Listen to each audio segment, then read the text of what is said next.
Welcome to our channel. Today, we're going to summarize Crime and Punishment by Fyodor Dostoevsky, chapters 1 to 10. Crime and Punishment follows the story of Raskolnikov, a destitute ex-student who commits a brutal crime in an attempt to prove his theory of extraordinary individuals. Overwhelmed by guilt and paranoia, Raskolnikov's mental state deteriorates as he wrestles with the consequences of his actions. Through encounters with various characters, including the compassionate Sonia, Raskolnikov confronts his own morality and seeks redemption. The novel explores themes of guilt, punishment, and the power of human connection. In the first chapter of Crime and Punishment, the reader is introduced to the main character, Rodion Raskolnikov, a poor ex-student living in St. Petersburg. Raskolnikov is in a state of extreme poverty and is mentally tormented by his dire circumstances. He has dropped out of university due to financial constraints, and is living in a cramped, run-down apartment. The chapter begins with Raskolnikov contemplating a plan to commit a crime that would alleviate his financial woes. He believes that extraordinary people are capable of transcending conventional morality and committing acts that would be considered immoral for ordinary individuals.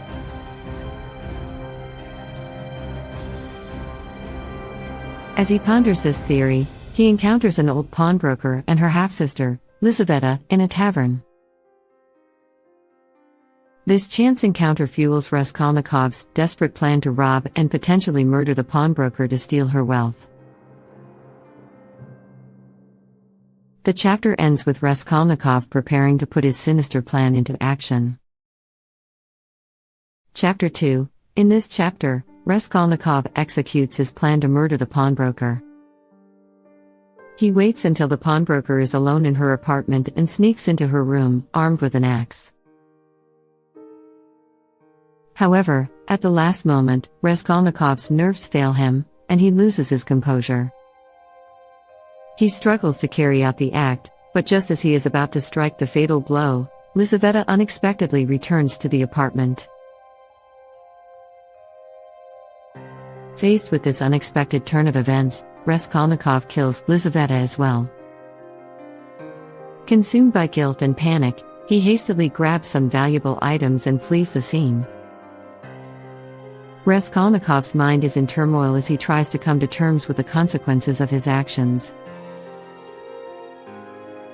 Chapter 3. Raskolnikov, overwhelmed by the weight of his crime, begins to experience extreme psychological distress. He starts to exhibit erratic behavior and paranoia, fearing that everyone around him suspects his guilt. Meanwhile, he discovers that the police are investigating the murders of the pawnbroker and Lizaveta. Raskolnikov's unease escalates as he encounters a number of individuals who seem to be aware of his wrongdoing. He becomes particularly fixated on a police inspector named Porfiry Petrovich, who displays a keen interest in the case. Raskolnikov's mental and emotional state deteriorates further, and he begins to question his sanity. Chapter 4. Raskolnikov's friend, Razumikin, notices his strange behavior and tries to help him. Razumikin is a well-meaning and loyal friend who becomes increasingly concerned about Raskolnikov's deteriorating condition. He urges Raskolnikov to seek medical assistance, but Raskolnikov dismisses his concerns, unwilling to reveal the true nature of his troubles. Despite Raskolnikov's resistance, Razumikin remains determined to support him and vows to be there for him during his time of need. Chapter 5. Raskolnikov's sister, Dunya, arrives in St. Petersburg with her mother, Pulcheria Alexandrovna, to support Raskolnikov and provide him with moral and financial assistance. Dunya's fiancé, Luzhin, is a wealthy and arrogant man who accompanies them. Luzhin quickly reveals himself to be manipulative and controlling, attempting to assert dominance over Raskolnikov's family. Raskolnikov, already on edge due to his guilt and paranoia, grows increasingly suspicious of Luzhin's motives and becomes determined to protect his sister from him. Chapter 6. Raskolnikov's mental and emotional turmoil intensifies as he struggles to maintain his composure in the presence of Luzhin.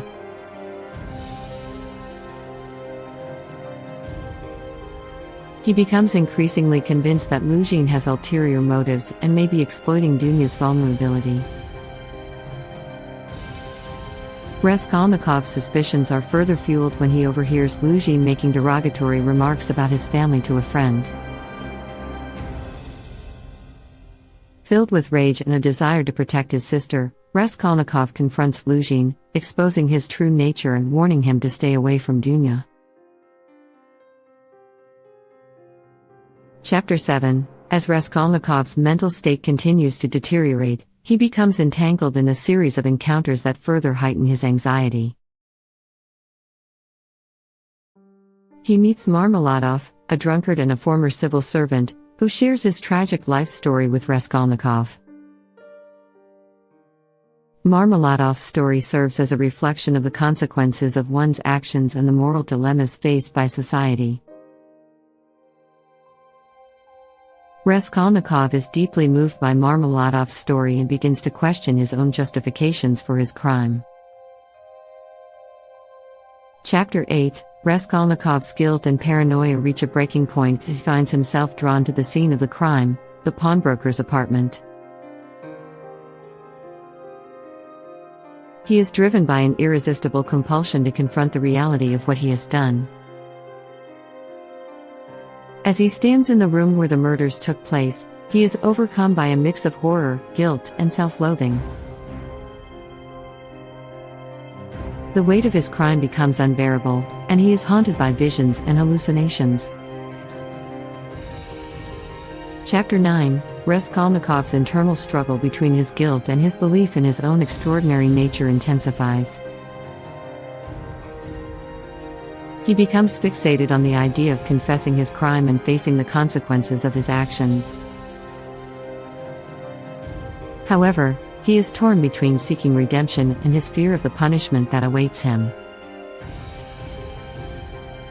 Raskolnikov's conflicted state of mind is further complicated by his growing feelings for Sonia, a young prostitute whom he encounters during his visits to Marmeladov's family.